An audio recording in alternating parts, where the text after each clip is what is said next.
Assalamualaikum warahmatullahi wabarakatuh. Sahabat beriman, kembali lagi di channel Banyak Belajar. Bumi tempat kita berpijak usianya sudah miliaran tahun. Sebelum akhirnya ditinggali manusia pertama yakni Adam. Bumi menurut ahli tafsir sudah ditinggali oleh beberapa makhluk. Berkenaan dengan penciptaan Adam, mayoritas ulama Islam percaya bahwa Adam dan Hawa telah dicipta dengan lengkap di surga. Mereka kemudiannya dihantar ke bumi usai memakan buah yang terlarang. Keturunan mereka mengisi populasi bumi dan memulai sejarah manusia. Menurut ahli tafsir, pada saat bumi berumur 8.000 tahun, keadaannya masih kosong. Di sini sudah terdapat banyak biji sawi putih. Kemudian Allah Subhanahu wa Ta'ala menciptakan seekor unggas yang bernama Tabirunasar. Allah Subhanahu wa Ta'ala berfirman kepadanya, "Hai unggas Tabirunasar, makanlah olehmu biji sawi itu. Apabila habis biji sawi itu, engkau akan kumatikan." Sang unggas pun memakan biji-bijian itu. Namun, cara memakannya diatur. Pertama, sehari satu biji yang dimakan. Setelah semakin berkurang, maka kini dimakannya hanya satu biji sebulan. Biji sawi itu semakin berkurang saja. Oleh karena begitu takutnya terhadap kematian, maka sang unggas hanya memakan satu biji dalam setahun. Namun, akhirnya habislah biji-biji sawi itu. Tabirunasar pun akhirnya mati. Setelah kematian tersebut, Allah Subhanahu wa Ta'ala menciptakan makhluk lain sebagai penghuni bumi, yaitu 70 orang laki-laki. Namun tidak semuanya langsung diciptakan, melainkan satu persatu Allah Subhanahu wa Ta'ala menciptakannya. Apabila seorang meninggal, maka langsung diciptakan yang lain. Masing-masing dari mereka berumur 70.000 tahun. Konon, setahun pada masa itu sama dengan 1000 tahun pada masa sekarang. Tatkala telah mati 70 lelaki itu, kemudian Allah ciptakan jin. Allah berfirman, "Dan Dia menciptakan jin dari nyala api." Quran Surah 55 ayat 1. Sebagian dari jin-jin itu ada yang berkaki 4, berkaki 2, dan ada yang terbang. Kemudian Allah Subhanahu wa Ta'ala mengutus salah satu seorang di antara mereka yang bernama Yusuf untuk memberikan pengajaran ilmu dan syariat agama. Namun, jin-jin itu banyak yang mendustakan ajaran-ajaran tersebut yang menyebabkan Allah Subhanahu wa Ta'ala mematikan semuanya. Penghuni bumi berikutnya adalah suatu makhluk yang berpasangan. Rupanya seperti binatang, keluar dari dalam neraka. Binatang itu pun beranak, dan anaknya dinamakan dengan Azazil.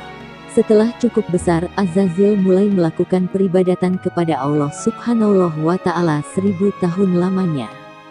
Setelah itu, Allah Subhanahu wa Ta'ala mengangkatnya ke langit pertama. Selama 1000 tahun, di sini pun ia tekun beribadah. Allah Subhanahu wa Ta'ala menganugerahkannya sayap yang terbuat dari manikan yang hijau. Dengan izinnya maka terbanglah ia ke langit kedua. 1000 tahun lamanya pula ia beribadah. Demikianlah, pada tiap-tiap lapisan langit ia beribadah selama 1000 tahun lamanya, hingga ke lapisan langit ketujuh. Sementara itu, di bumi saat itu sudah ada penghuni lainnya, yaitu dari bangsa jin yang bernama Jannah. 70.000 tahun lamanya hingga lahir anak cucunya. Kata ahli tafsir yang lain, 18.000 tahun mendiami bumi yang kemudian menjadi sombong dan kufur. Allah Subhanahu wa Ta'ala pun mematikan Jannah. Sebagai gantinya adalah yang bernama Banunal Jannah. Ia mendiami bumi selama 18.000 tahun lamanya. Ia juga dimatikan oleh Allah Subhanahu wa Ta'ala. Sementara itu, di atas langit sana Azazil bersama para malaikat masih khusyuk beribadah. Azazil menjadi penghulu para malaikat selama 7.000 tahun lamanya dalam beribadah. Hingga pada satu waktu, Azazil mengajukan suatu permohonan kepada Allah Subhanahu wa Ta'ala. Katanya, "Ya Tuhanku, 7.000 tahun hamba-Mu ini berbuat kebaikan padamu dalam 7 lapis langit ini. Jikalau dianugerahkan oleh-Mu, hamba-Mu mohon hendak turun ke bawah ke langit ke-6, berbuat kebaikan kepadamu. Pergilah engkau," tegas Allah SWT. Turunlah Azazil atau iblis itu bersama 700 malaikat pengiringnya ke langit ke-6. Setelah merasa cukup, ia pun memohon izin lagi kepada Allah Subhanahu wa Ta'ala agar diturunkan ke langit kelima. Di langit kelima pun ia memohon diturunkan ke langit yang di bawahnya, dan demikian seterusnya hingga sampai mereka di langit dunia. Di langit dunia, Azazil atau iblis mengajukan suatu permohonan pula, "Ya Tuhanku, hambamu hendak memohon turun ke bumi dengan para malaikat. Bahwasanya hambamu hendak beribadah kepadamu di bumi itu. Ya Tuhanku, betapa Bananul Jana telah banyak berbuat kerusakan di muka bumi. Anugerahkanlah atas hambamu ini bersama para malaikat berbuat kebaikan ke hadiratmu di muka bumi itu." Allah Subhanahu wa Ta'ala pun mengabulkan permohonan Azazil itu. Diturunkanlah ia bersama 700 malaikat yang mengiringnya untuk beribadah di muka bumi, setelah sebelumnya Bananul Jana dimatikan karena banyak berbuat kerusakan. Setelah 8.000 tahun lamanya beribadah, iblis mencoba mengemukakan ungkapan hatinya bahwa di muka bumi inilah ia begitu betahnya, dan tidak ada tempat lain yang membuatnya demikian betah.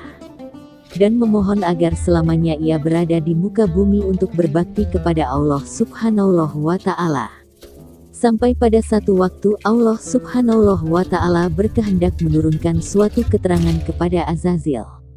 Firman-Nya, "Ingatlah ketika Tuhanmu berfirman kepada para malaikat, sesungguhnya aku hendak menjadikan khalifah di muka bumi."